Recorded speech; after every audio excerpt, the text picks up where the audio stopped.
Flamengo, Fluminense, Vasco e Botafogo. O Flamengo ainda jogou 2 vezes ontem e não venceu nenhuma. Dá para dar um desconto para o time principal que fez o primeiro jogo, né? O amistoso contra o São Paulo. Teve até uma atuação regular, mas não conseguiu vencer, ficou no empate. E a gente vai ver então como foram esses 2 jogos. Enquanto o time principal ficou no empate com o São Paulo, o time que está disputando aqui do Campeonato Carioca fez ainda pior, perdeu para o Nova Iguaçu. Olha só. Os rubro-negros já estavam com saudades do time titular em campo e logo se empolgaram vendo o Wesley ficando cara a cara com o goleiro do São Paulo para a defesa de Jandrei.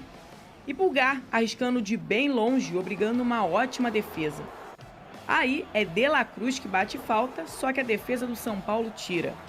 A equipe paulista responde com Caleri de cabeça, mas Rossi se estica todo e evita o que seria o gol do São Paulo. O Flamengo tinha mais posse de bola e levava perigo. Alcaraz chega perto. Segundo tempo e mais pressão do rubro-negro. O São Paulo também tenta. Jogo animado, mas nada de gols nos Estados Unidos. Já na equipe que está representando o rubro-negro no Carioca, mais uma partida frustrante. O Nova Iguaçu já começou levando perigo com o Guilherme. A equipe rubro-negra aproveita o erro da Laranja da Baixada, mas Lohan acerta a trave e na sobra, Thiaguinho manda longe. Só que era o Nova Iguaçu que chegava mais perto e perde essa excelente oportunidade. Mas não deixou passar essa aqui, e Lucas Cruz manda para o fundo da rede. Segundo tempo e o Flamengo consegue uma chance, e o Wallace marca para o rubro-negro. O lance chegou a ir para o VAR, que confirmou o gol. Só que não deu nem tempo do time da Gávea tentar a virada. Vitor Rangel na área, mas Felipe Vieira vem de carrinho com o braço aberto e a bola acaba batendo nele. Pênalti marcado. Vitor Rangel vai para a cobrança e vira o jogo. E quase amplia nessa jogada. Final, Flamengo 1, Nova Iguaçu 2. A equipe rubro-negra está na vice-lanterna do Carioca e somou apenas 1 ponto até agora. Que situação! Depois até a gente vale um debate, porque nos anos anteriores a gente até viu as equipes grandes começarem com times alternativos, mas os resultados, o rendimento não era tão ruim assim. Os pequenos melhoraram, esses times alternativos estão ainda mais fracos. Ô Benê, boa tarde! O que dá para tirar de proveito? Primeiro a gente fala do amistoso contra o São Paulo. Felipe Luiz fez alguns testes lá nos Estados Unidos. Vamos começar pela parte boa, né, Flavinho? Então vamos começar falando. Teve algum teste aí que você achou que pode dar caldo? Tudo bom, meu amigo? Boa tarde. Boa tarde, Flavinho. Boa tarde, Lucas Pedrosa. Vamos para mais uma semana. Pois é, nesse primeiro teste aí, a gente ainda está falando de uma pré-temporada. Isso precisa ser mencionado. Não adianta o torcedor rubro-negro achar que esse vai ser o Flamengo durante a temporada inteira. Muito pelo contrário, até porque reforços chegarão ao Flamengo. E eu gostei sim desse primeiro teste diante do São Paulo, que não é uma equipe ruim, pelo contrário. O São Paulo é uma equipe boa e precisa ser respeitada, tem um bom treinador, tem bons jogadores, que também está iniciando uma pré-temporada.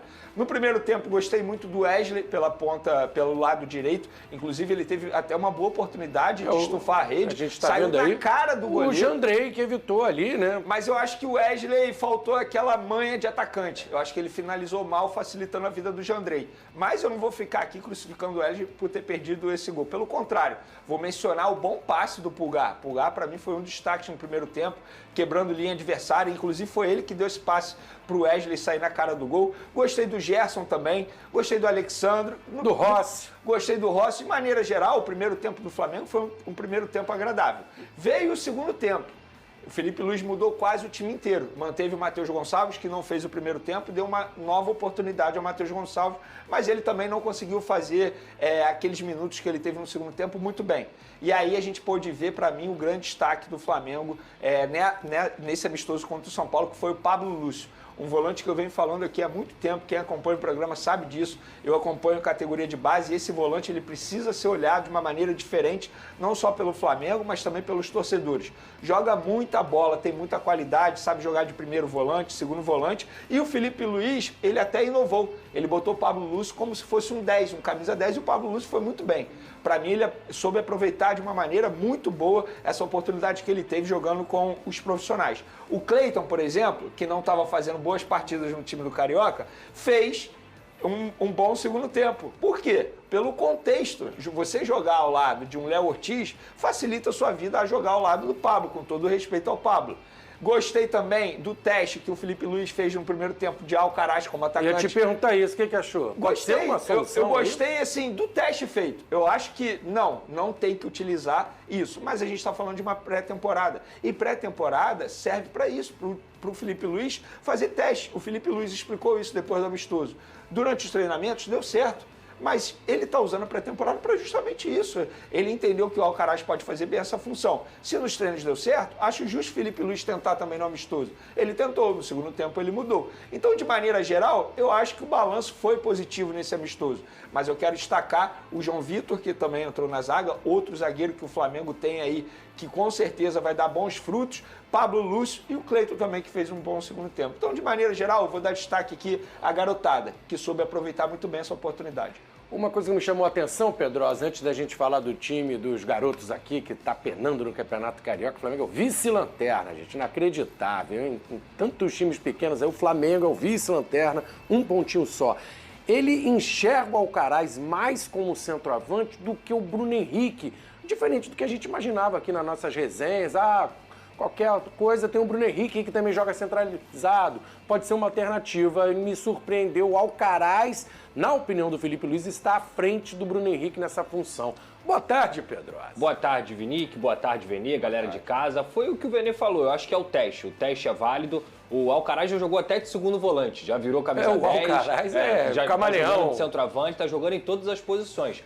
O teste é válido, mas ao mesmo tempo eu vejo o Bruno Henrique muitas vezes também conseguindo pisar na área, porque ele não é um ponta esquerda lateralizado, ele não fica colado na linha lateral para poder fazer ida e volta de recomposição. Eu acho que ele é um jogador que infiltra bastante na área, que tem um jogo aéreo muito favorecido pela altura dele, porque ele é um bom cabeceador também. Então ele muitas vezes pode preencher esse espaço aí como um segundo atacante junto com o Alcaraz. Mas, na verdade, eu acho que essa ideia não vai ser muito utilizada na temporada, não. Não vejo dessa forma.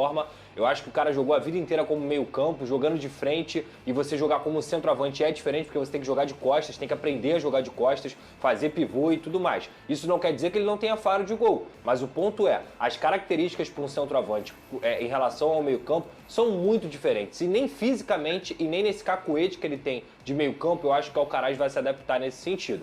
Quem sou eu aqui para falar sobre os testes do Felipe Luiz? Muito pelo contrário. Ele não tem centroavante, ele vai testar alguém como centroavante. Mas, na minha humilde visão, se tratando desse primeiro jogo, eu acho que essa ideia não vai ser tão fértil para o time do Flamengo. Ô, Vene, falando agora do time dos garotos, é a terceira partida, a equipe mudou muito, né? E a gente deu até um desconto no primeiro jogo, porque era um time que também não tinha entrosamento, que também tinha pouco tempo de treino.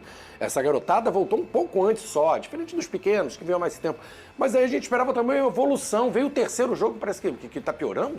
Bom, eu não espero mais nada, tá, Flávio? Não espero mais nada. Inclusive, eu acho até que assim, o tempo tem que passar realmente para o Flamengo, o Malvadão, voltar e garantir alguns pontos para o Flamengo. Porque, assim, eu já perdi a paciência com o atual treinador que está comandando essa equipe aí no início do Campeonato Carioca. Você coloca ele pelo esse rendimento ruim, você acha que ele é o principal responsável? Ele é o principal responsável, não o único. Eu não quero ser injusto, não o único, porque o time do Flamengo, de fato, é uma garotada ali. Eu sei que tem uma base campeão mundial sub-20, mas é óbvio que eles não têm o mesmo entrosamento. Por exemplo, entrou o Pablo, entrou o Carlinhos, entrou o próprio Lohan. Eles precisam buscar um entrosamento ideal. Mas tem algumas escolhas do treinador Kleber dos Santos que eu não concordo e eu vou continuar falando isso aqui. Não faz o menor sentido ele manter o Thiaguinho no ataque do Flamengo.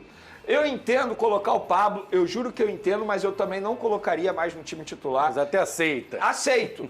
Thiaguinho. Eu até aceito. Agora o Thiaguinho eu não aceito, não faz o menor sentido. Tanto é que no jogo de ontem, quando ele sai e entra o Wallace Ian, quem faz o gol do Flamengo?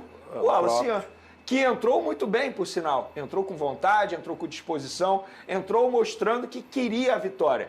Mas o time é muito mal treinado. E repito o que eu falei depois do último jogo também. Não tem uma transição rápida, não tem uma organização. Por exemplo, para que você manter dois volantes com característica de marcação na equipe? Não faz o menor sentido. Parece, sabe, o meio de campo não tem uma organização tática. O Lohan ontem, no primeiro tempo, mostrou uma boa movimentação, chamando a responsabilidade. Por isso que eu não vou ficar aqui crucificando o Lohan, pelo contexto.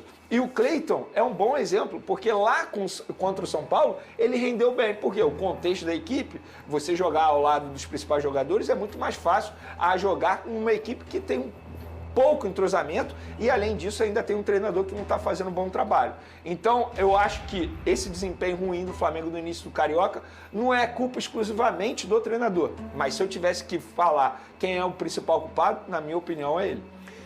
Fala, Vene, da proposta. Teve proposta milionária do Fla pelo zagueiro do Inter, o Vitão, esses valores. Vai fechar, não vai fechar? O que você pode passar pra gente? Vamos lá, a gente teve acesso a essa informação aí com exclusividade ontem. Essa é tua, esse é drone do Vene, galera. No dia 18 de janeiro, o Flamengo enviou um papel timbrado ao Internacional oferecendo uma proposta que chegaria a 10 milhões de euros pelo zagueiro Vitão, que atualmente tem 24 anos, um dos destaques do Internacional na temporada 2024 e por pouco foi vendido ao Betis.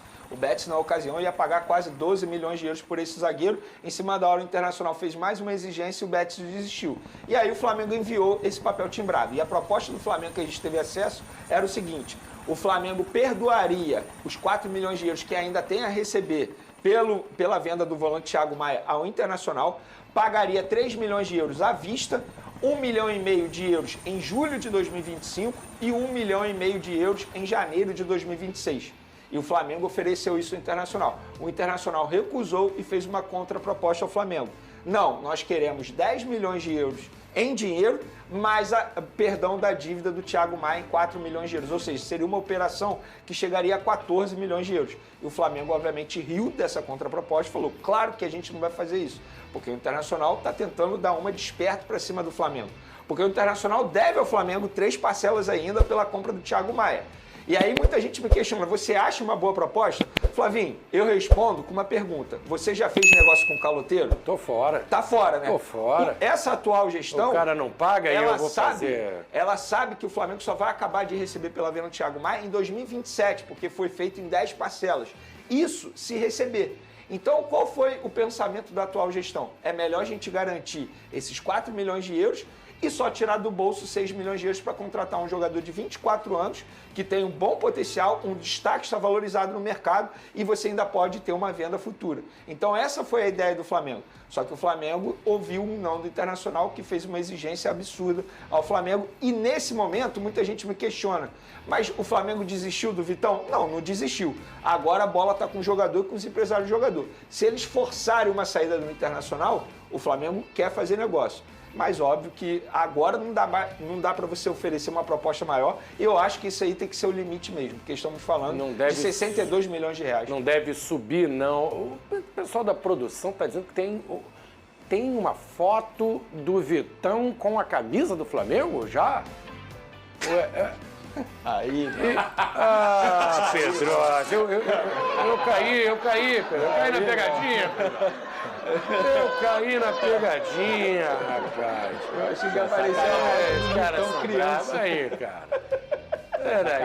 Peraí. Tá de brincadeira. Vocês estão de brincadeira, cara. O Vitão. É bom de bola mesmo? O Vene vale também o investimento aí. O Vitão é um cara que chega, talvez não para ser titular, né? Mas gosta desse zagueiro. Eu acho que chegaria para brigar pela titularidade. É um bom investimento dentro desse valor, mas também você não acha que vale, não Flavinha, é isso tudo. A gente precisa parar e analisar o mercado. Estamos falando de um mercado extremamente super valorizado. E se você parar e pensar, o Flamengo vendeu o Fabrício Bruno, que vai completar 29 anos, por quase 50 milhões de reais. O Vitão, ele está valorizado no mercado porque ele fez uma boa temporada com a camisa do Internacional. Ou seja, o Flamengo compraria um zagueiro que tem potencial para brigar pela titularidade no Flamengo, valorizado, de 24 anos por 60 milhões de reais. E só tiraria do bolso 6 milhões de euros. Isso precisa ser mencionado. Isso precisa. Porque o Flamengo não sabe se vai receber esses 4 milhões de euros. A garantia de receber, né? E se receber, só vai acabar de receber em agosto de 2027. Essa é a jogada boa. Então, eu acho que para o Flamengo valeria a pena. E vale mencionar o seguinte: quem quer a contratação desse jogador é José Boto. Porque foi o José Boto que encontrou esse jogador e levou para o Shakhtar na época. Ele era do Palmeiras. E foi o José Boto que levou ele para o Shakhtar. E o Internacional pegou o Vitão de graça, porque tinha a cláusula da guerra, você lembra disso? Então ele veio para o Internacional de graça. Então, assim, pelo contexto geral, eu acho que vale a contratação. Por isso que eu falo, o Flamengo não sabe se vai receber os 4 milhões de euros do Internacional. Então valeria a pena sim essa operação para o Flamengo. É melhor garantir logo do que ficar esperando um clube que já tem um histórico aí de calote acertar essa conta. Vamos falar do Vasco para alegria. Para alegria do Pedrosa? Não sei se para alegria do Pedrosa.